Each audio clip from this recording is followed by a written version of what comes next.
Hi, future nurses. This is NurseEdScholar here. Today's topic is crucial for our patients' well-being. And so we're going to talk about hypokalemia.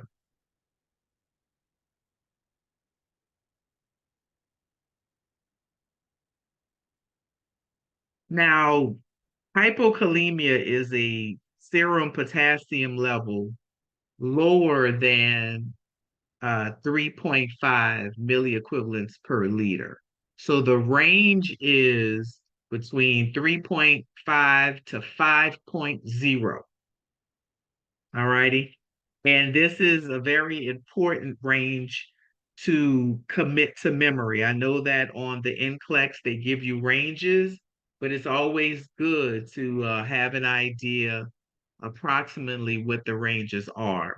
Now, from hospital to hospital, the ranges may change slightly, but more or less, uh, a lot of times you'll see a normal potassium level of 3.5 to 5.0. Now, hypokalemia, as I said, is a level lower than 3.5.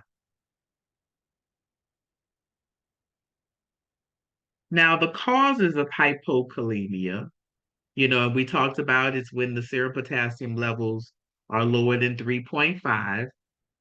Um, it's not just a lab value, it's really life-threatening. Um,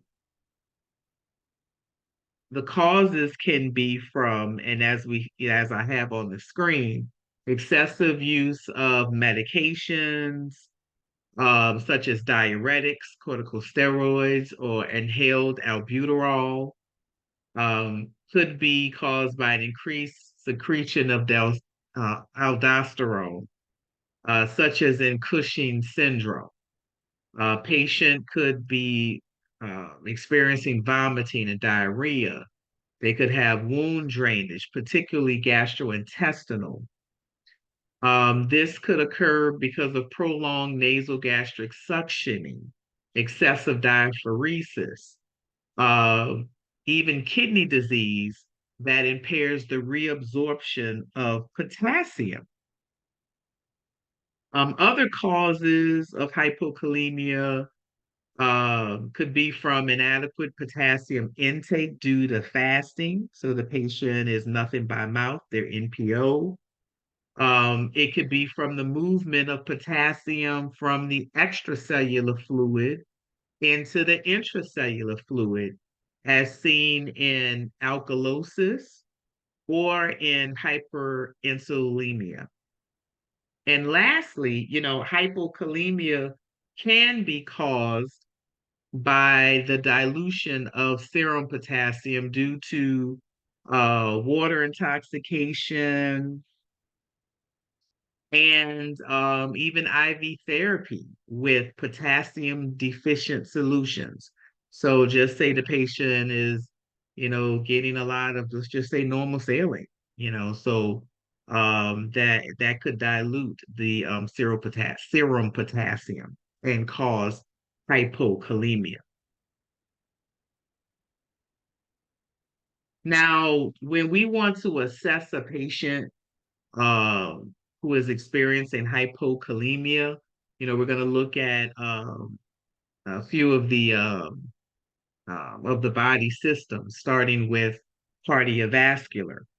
So, when you're assessing for hypokalemia in the cardiovascular system, you'll be looking for a thready, weak, and irregular pulse, weak peripheral pulses. They could be experiencing hypotension, dysrhythmias, and on that EKG, it may show changes like ST depressions, shallow, flat, or inverted T waves, and prominent U waves. So you'll be seeing this on your physical assessment, but then also looking at the EKG. Now, when you assess for hypokalemia in the respiratory and neurovascular system,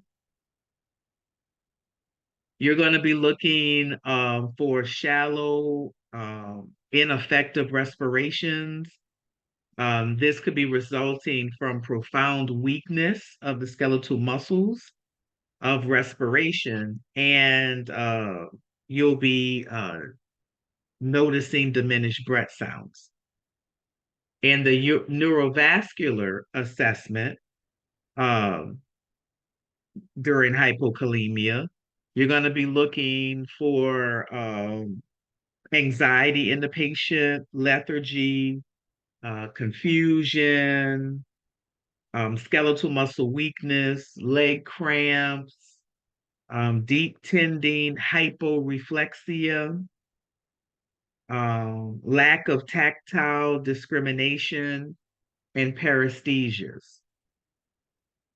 Let's see if I left one out of here. Coma, and I did say altered mental status. Okay, so recognizing this is really fundamental in providing adequate care to our patients. Now, when we are assessing the gastrointestinal system, if a patient has hypokalemia, we may see decreased gastric motility, hypoactive to absent breath sounds. I'm sorry, not breath sounds, bowel sounds. I apologize. Bowel sounds. Um, they may be experiencing a paralytic ileus, nausea, vomiting, constipation, um, abdominal distension. So when we are assessing a patient with hypokalemia, we'll see these things during our gastrointestinal system assessment. Now, as for nursing interventions, what are we going to do? We found that our patient has hypokalemia. What are we going to do? So, nursing interventions will include monitoring electrolyte values. We're going to administer potassium supplements, either orally or intravenously, as prescribed by the provider. Now, when we're giving oral potassium supplements, sometimes they'll cause nausea and vomiting. So they shouldn't be taken on an empty stomach.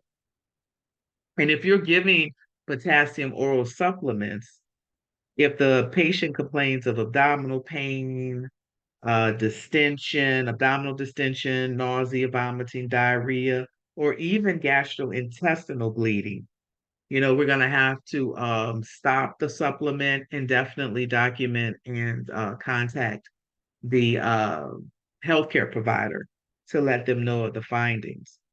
Also, we may have to give liquid potassium chloride. Now, it's good to know that it does have an unpleasant taste.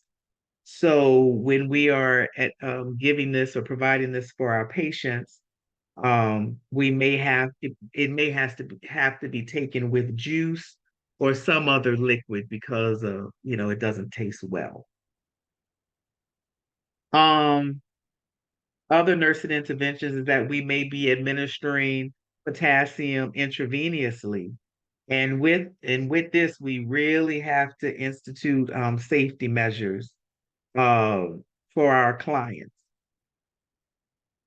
One thing, you need to realize that, when we're giving IV potassium, we can give it peripherally. It's safest when infused through a central line due to the high incidence of IV infiltration. Uh, you wanna know and commit this to memory that potassium is never administered by IV push. It's not given intramuscularly or via subcutaneous routes. Okay. And IV potassium is always diluted and administered using an infusion device. Okay. Um, Another thing that we'll do, we have to educate our patients if they're experiencing hypokalemia. Um, you know, we're going to have to teach them about um, that they may need to stop, potassium losing diuretics, and they may have to be placed on a potassium sparing diuretic like spirulactone.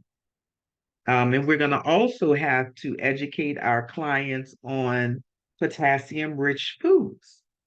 So, like red meat, chicken, salmon, soy products, milk, nuts, even fruit like bananas, cantaloupes, kiwis, prunes.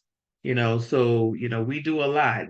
As nurses, we are at, providing medications, and then we do a lot of education as well. So that kind of sums it up. Um, that sums up everything that you need to know for hypokalemia. Please take this knowledge and equip yourself to provide the best care that you can for your patients. Um, if you like this content, please click like and subscribe. And until next time, happy learning to all of you, our future nursing heroes.